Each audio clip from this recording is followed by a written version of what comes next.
China il capo davanti alla più grande tragedia civile italiana. Il Presidente del Senato entra in silenzio nel cimitero delle vittime di Fortonia. 1910 morti, ma se ci sono altrettante lapidi, tutte bianche, tutte uguali, non ci sono tutte le vittime. Un terzo di loro non è mai stata ritrovata. Dopo 50 anni, ecco le scuse dello Stato. Sono venuto qua per inchinarmi di fronte alle vittime, ai superstiti, per chiedere scusa da parte dello Stato con umiltà e commozione, ma anche per cercare, se ove possibile, di riparare per lenire le ferite, il dolore. Accompagnato dal Presidente della Regione e dal Sindaco di Longarone, Grasso visita il mausoleo, scorre i nomi delle vittime innocenti, si ferma a lungo davanti alla statua della Madonna, ritrovata il giorno dopo la tragedia a Fossalta, dove assieme a corpi straziati è stata trasportata dal fiume Piave ingrossato dall'acqua della diga.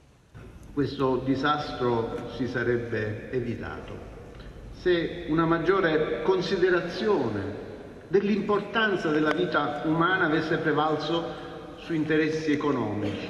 La giustizia quella vera, completa, in questa valle ancora non ha trovato piena cittadinanza.